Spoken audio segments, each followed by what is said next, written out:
Wednesday morning mga ka-guys, oras alas 11 sa kaudtuhon. May share si Kuya AJ sa inyo guys. And kumusta aking mga ka-guys and mga kapwa kasari ni Kuya AJ. May share ako sa inyo today guys dahil may binago na naman dito sa aming tindahan. And ito yung aming tinatawag na specialty section. Specialty. Pumiyok si Kuya AJ guys. Ito yung tinatawag namin na specialty section.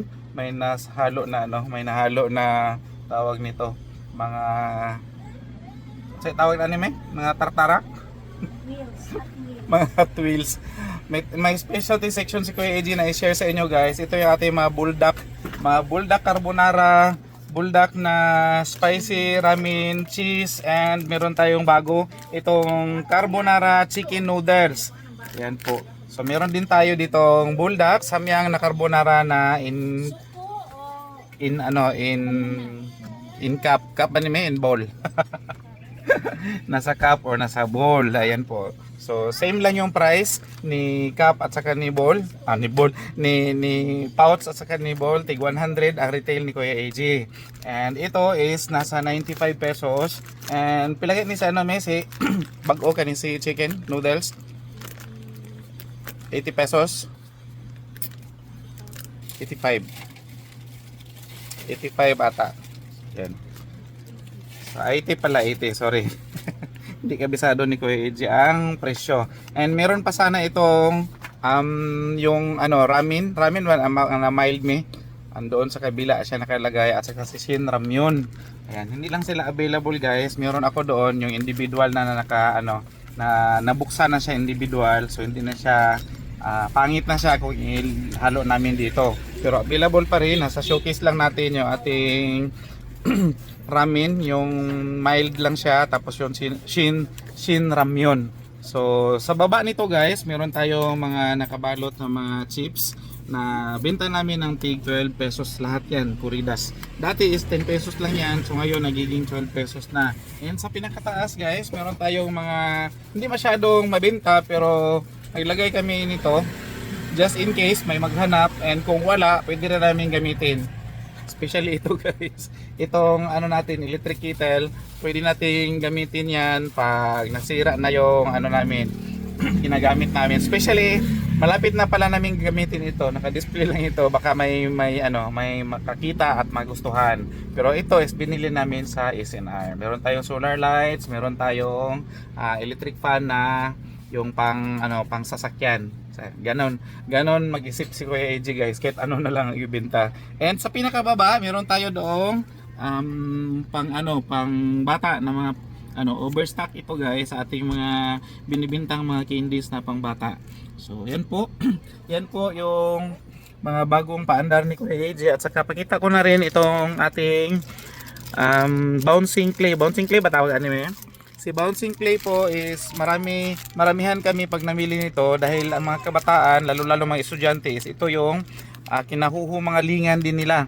Binta lang namin ito ng per piece na tag 5 pesos, and everyday talaga, hindi sa panghambog, hindi sa pagmamayabang, may namimili nito. Minsan nga isang pack talagang ganito, or ito dalawa kasi ito, o isang ganito o isang pahabang ganito ang binibili nila. Tinanong ko kung inaano nila sa school, ginagamit ba sa project. Ang pala guys, meron kaming suki dito na bata na binibenta din pala niya sa kanilang room, sa kanyang mga classmates. So kung binta namin ito ng 5 pesos, doon binta niya ng 10 pesos, mabinta din daw. So araw-araw siya namimili para ibenta din niya doon sa mga classmates niya.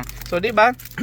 As early as nakapa sila sa grade school, pero ang ilahang mindset is business na. So magandang idea na nagkaroon siya ng idea na nagkaroon siya ng ganyang strategy habang nag-aaral is nagbebenta. And tinanong ko kung okay lang ba sa kanyang teacher. Sabi niya, alam daw ng teacher niya, at saka okay lang din daw kay teacher niya as long as ibenta niya na hindi pa sila nagklase or yung time ng recess. So time ng recess at saka yung hindi pa sila nag-start ng klase or yung mga naka-break kasi may mga time na naka-break sila tag ilang minuto. So yun yung time na magbenta siya ng kanya mga binibili dito na mga bouncing clay.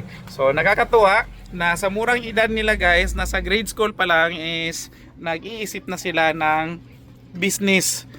Alam nila siguro guys na pagkatapos nilang mag-aral, pagkatapos nilang graduate sa school at saka makahanap ng trabaho eventually, and kung ano man yung tatahaki nila is baka mapunta din sila sa business. So parang ganun lang, ano lang kasi yung ano natin guys, ang life natin is kung saan ka masaya at saka kung saan ka mag-fit, kung ano yung kinahihiligan mo, yun din yung ano, yung masusunod. Kahit pa nakatapos ka ng pag-aaral, nagkaroon ka ng diploma at meron ka ng degree, and mamili ka pa rin pagdating ng panahon, at the end of the day mamili ka pa rin kung ano yung gusto mong mangyari sa buhay mo.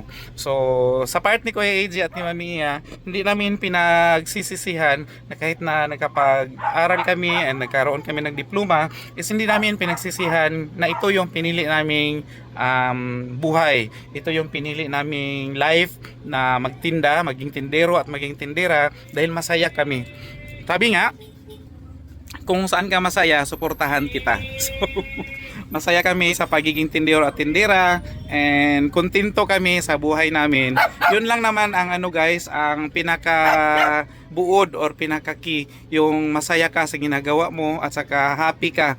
And sa araw-araw, walang pumapasok na regrets sa nagiging desisyon mo sa buhay, and yung buong family mo is katuwang mo din sa paghanap buhay, sa pagsusumikap na maitaguyod at saka mairaos ang ating pamilya, makapag-aral ang ating mga anak, at saka mabigay natin kung ano yung gusto nating or kung ano yung mga pangangailangan nila na pag-aral natin, at saka yung mga matustusan yung mga pangangailangan sa school, at saka makakain at makabili kung ano yung gusto mong mabili. Hindi man tayo mayaman guys, pero happy tayo at saka kontento sa buhay natin, at saka meron tayong kinikilalang Diyos na siyang gumagabay at siyang tumutulong pagdating ng mga mga trials na dadaanan natin. Kasi kahit na gaano mo kayaman at gaano mo kadaming pera or wala,